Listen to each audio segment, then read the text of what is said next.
প্রিয় শিক্ষার্থী বন্ধুরা, আসসালামু আলাইকুম। সিটিএইচ এর অনলাইন ক্লাসে তোমাদের সবাইকে স্বাগত।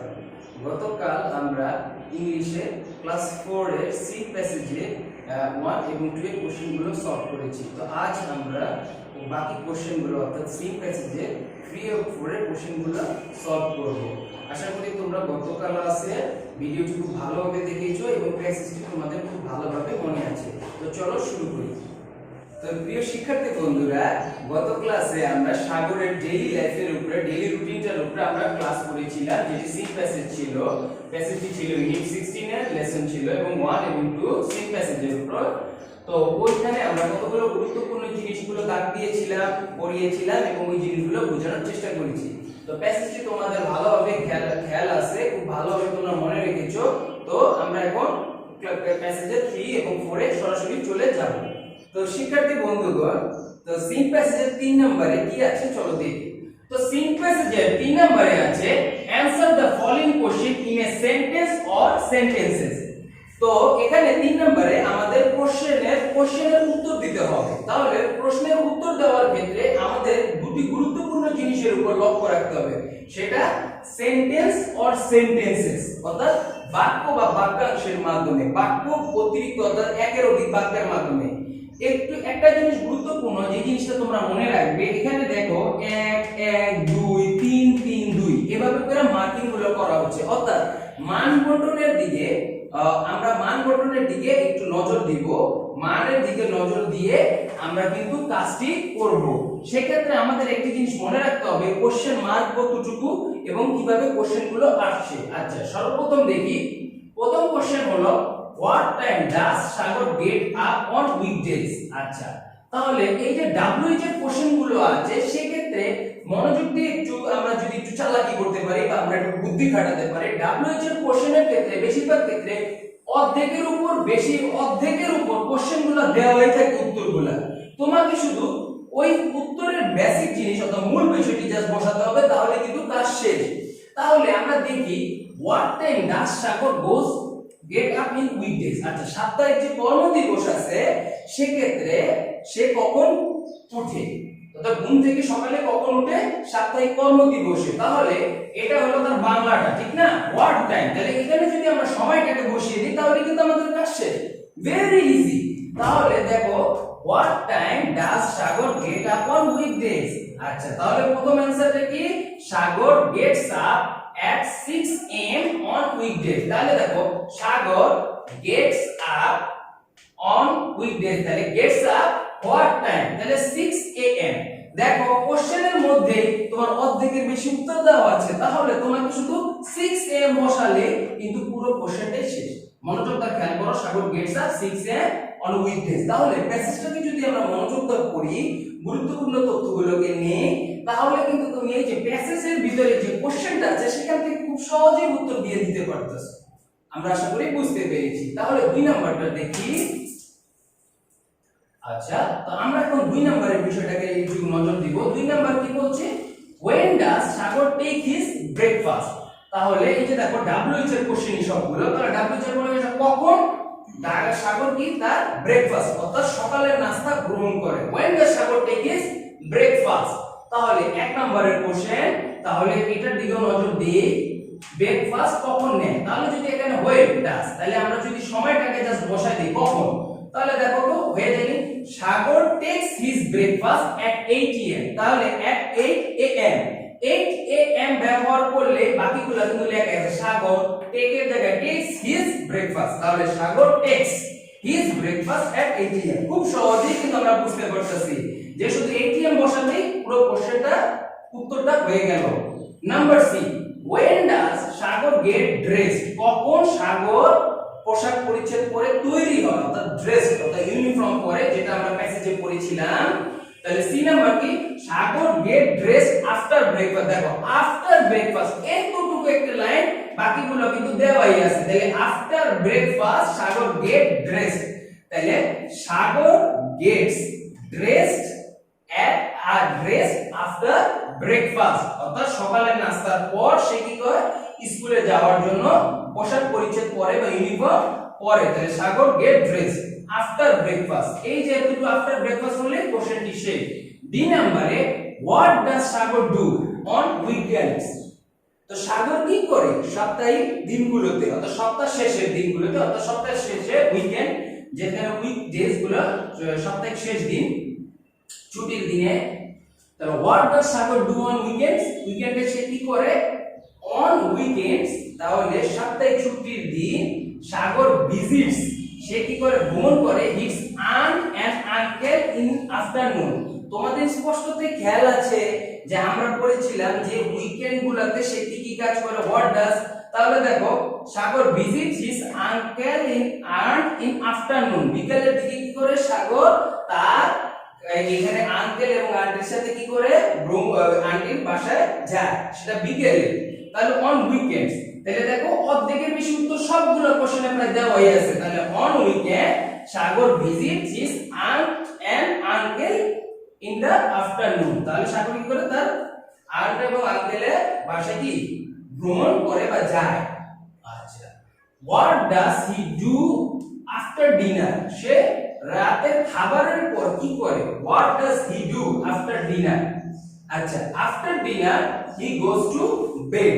সিম্পল, দেখো আফটার ডিনার সব উত্তর দেওয়াই আছে।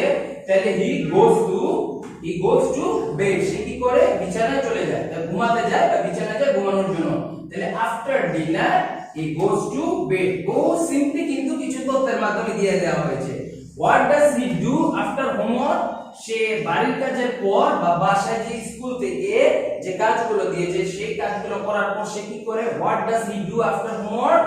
আচ্ছা, after doing his homework he spends time with his grandparents, তাহলে কি করে, এই যে দেখো সব কিছু দেওয়া আছে, আফটার হোমওয়ার্কের পর সে করে হি spends time with his grandparents. সুতরাং প্যাসেজে গুরুত্বপূর্ণ তথ্যগুলো কিন্তু দেওয়াই আছে, যদি নজর দেই তাহলে কিন্তু ওই কোশ্চেন থেকে খুব সহজেই আমাদের দিয়েছে। তাহলে what does he do after homework, after doing his homework, তার বাড়ির কাজের পর হি spends time with his grandparents, তার দাদা দাদির সাথে কি করে সময় অতিবাহিত করে বা ব্যয় করে, সময় কাটায়।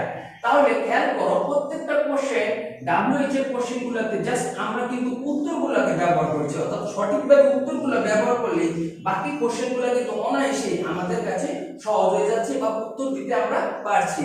তো তোমরা আশা করি বুঝতে পেরেছো, এবং তাহলে আমরা এরপর চলে যাই আমাদের 4 নম্বর কোশ্চেনে।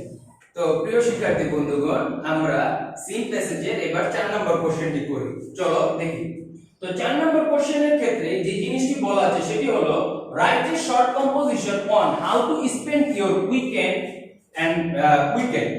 তাহলে এখানে তোমাকে একটি শর্ট কম্পোজিশন, অর্থাৎ প্যাসেজ আকারে একটি শর্ট কম্পোজিশনের কাজ করতে হবে, যেটি how to spend your weekend, অর্থাৎ তুমি তোমার সাপ্তাহিক ছুটি, কর্মদিবসের ছুটির দিনগুলোকে কিভাবে কাজে লাগাও। আচ্ছা, এখানে দুটি বিষয় খুব গুরুত্বপূর্ণভাবে দিতে হবে। শর্ট কম্পোজিশনের ক্ষেত্রে 4 নং প্যাসেজের 4 নং সরাসরি এমন কোনো কিছু দিবে না যেটা প্যাসেজ বহির্ভূত বিষয়, অর্থাৎ প্যাসেজের সাথে, অর্থাৎ যে প্যাসেজটি পড়ে বাকি 1 2 3 কোশ্চেন 1 2 3 সলভ করলাম তার মধ্যেই দিবে, অর্থাৎ ওই প্যাসেজের সিমিলারিটি দিবে, অর্থাৎ প্রায় একই রকম, বা ওই প্যাসেজ থেকে তুমি যে কোনো ধরনের সাহায্য চাও বা নিতে পারবে, সে এরকম ভাবে সেই জিনিসটি সাজানো হয়েছে।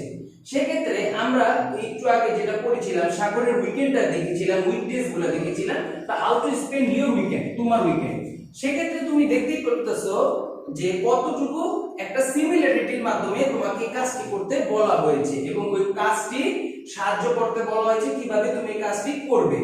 আচ্ছা, এখানে আরেকটি গুরুত্বপূর্ণ বিষয় হলো এখানে কতগুলো তোমাকে জিনিসের দিকে নজর রাখতে হবে, ওই প্যাসেজ থেকে নিয়ে তুমি কাজটি করতে পারবে। আমরা একটা স্যাম্পল আকারে, এখানে একটা উত্তর আকারে জাস্ট আমরা বোঝানোর চেষ্টা করেছি। তোমাদের যে এরূপী যে কোনো জিনিস মুখস্থই করতে হবে বা প্যাসেজের ক্ষেত্রে ওইভাবেই দিতে হবে সেরকম কিন্তু কিছু নয়, ঠিক আছে? তাহলে প্যাসেজটাকে যদি খুব মনোযোগ করি, ওইখান থেকে ওই জায়গা থেকে তুমি তোমার লাইনগুলো টুকে নিয়ে সেইগুলোকে সুন্দরভাবে বসিয়ে দিতে পারো। এখানে কোশ্চেনের কোনো ঝামেলা নেই। সুতরাং আমরা দেখি, তাহলে এখানে বলছে রাইট অ্যাট লিস্ট 5 সেন্টেন্স।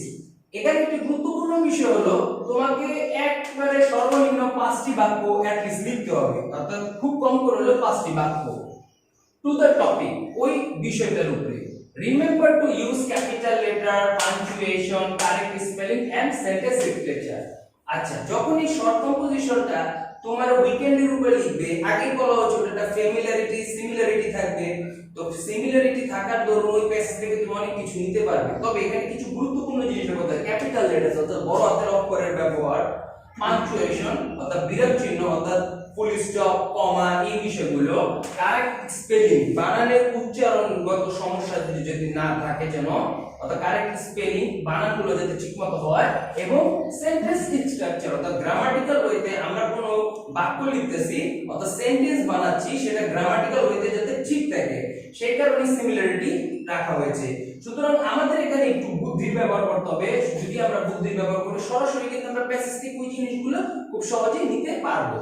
তাহলে বলছে write a short composition on how you spend your weekend. আচ্ছা, তাহলে এখানে মাই উইকেন্ড রুটিন আমরা একটা স্যাম্পল ওয়েতে আমরা আমাদের মতো করেছি। তোমরা প্যাসেজের বেসিক জিনিস থেকে উইকেন্ড গুলো, সাগরের উইকেন্ড আছে ওখান থেকে দেখে তুমি তোমার মতো করে সাজাবে। ঠিক আছে বন্ধুরা, তাহলে আমরা দেখি মাই উইকেন্ড রুটিন। তো ফ্রাইডে ইজ দ্য উইকেন্ড। আচ্ছা, শুক্রবার কি হয়? ছুটির দিন। On this day I usually get up late at 8 am. আচ্ছা, সচরাচর ওই দিন আমি কি একটু দেরিতে ঘুম থেকে উঠি, যেটা হলো 8 am মানে 8টা বাজে। I have my breakfast with my younger sister at 8:30 am. আচ্ছা, আমি কি করি? 8:30টায় আমি আমার ছোট বোনের সাথে কি করি? নাস্তা করি, সকালের নাস্তাটা করি। Then I watch TV with my sister. আমি আমার ছোট বোনের সাথে কি করি? টিভি দেখি। At noon সন্ধ্যার দিকে, দুপুরের দিকে, at noon মানে দুপুরের সময় I say Jumma prayers with my father. আমি আমার বাবার সাথে কি করি? জুম্মার নামাজ পড়ি। I have lunch with my family members. আচ্ছা, এরপর কি করি? আমি আমার পরিবারের সদস্যদের সাথে দুপুরে খাবার খাই। In the afternoon বিকালে I along with my family go to visit relatives. এই বিকালের দিকে কি করি? আমি আমার পরিবারের সাথে কি করি? আমার আত্মীয় স্বজনদের বাড়িতে ভ্রমণ করি বা পরিদর্শন করি। এখানে ভ্রমণ করা বা যাওয়া বোঝায় ঘুরতে যাওয়ার মতো। Sometimes I go to enjoy cinema with my parents. আচ্ছা, মাঝে মধ্যে কি করি? আমি সিনেমা দেখতে যাই। কাদের সাথে? আমার বাবা মার সাথে ছবি দেখতে যাই, যেটা আমি খুব উপভোগ করি, আনন্দ পাই। এখন এখানে দুটি গুরুত্বপূর্ণ বিষয় আমরা স্যাম্পল আকারে বুঝানোর চেষ্টা করছি শর্ট কম্পোজিশনটা। এখানে অনেকগুলো লাইন তুমি দেখবে সরাসরি আমরা সাগরের যে উইকেন্ড ছিল তার সাথে সংযুক্ত বা কোনোভাবে সম্পর্কযুক্ত। তো এই জিনিসটার মাধ্যমে বুঝাতে চেয়েছি এই যে সিমিলারিটি অর্থাৎ শর্ট কম্পোজিশনের যে সিমিলারিটি ওই অনুযায়ী কিন্তু আমরা কাজটি করেছি এবং একত্রে ওই কাজটি করেছি। ঠিক আছে বন্ধুরা, তাহলে তুমি যদি প্যাসেজটা খুব মনোযোগ দিয়ে পড়ো, একটু বুদ্ধিটা আমরা ব্যবহার করি, তাহলে কিন্তু খুব সহজে এই যে প্যাসেজের উত্তরগুলো নিয়ে আমরা আমাদের মতো করে সাজিয়ে লিখতে পারি। তো আশা করি তোমরা বুঝতে পেরেছো। তাহলে আজ আমাদের এই পর্যন্তই। তাহলে 3 এবং 4 এর কাজটি তোমরা বুঝতে পারলে। তো প্রিয় শিক্ষার্থীগণ, আজ আমরা সাগরের উপরে যে সিন প্যাসেজটি পড়লাম ক্লাস 4 এর তার 3 এবং 4 কোশ্চেন সলভ করলাম। যদি এরপর এই 3 ও 4 এর কোশ্চেনে কোনো সমস্যা থেকে থাকে তাহলে অবশ্যই আমাদের কমেন্ট বক্সে জানাবে। আর এরূপ কোনো সমস্যা কোনো কোশ্চেন সম্বন্ধে জানতে ইচ্ছে হলে অবশ্যই আমাদের জানাবে। আমরা ইনশাআল্লাহ তোমাদের সকল প্রশ্নের উত্তর দেওয়ার চেষ্টা করব। সকলে ভালো থাকবে। আর আগামী ক্লাসে তোমাদের আগ্রাম শুভেচ্ছা জানিয়ে আজ শেষ করলাম। অবশ্যই তোমাদের সাথে পরবর্তী ক্লাসে দেখা হবে। ভালো থেকো। আসসালামু আলাইকুম।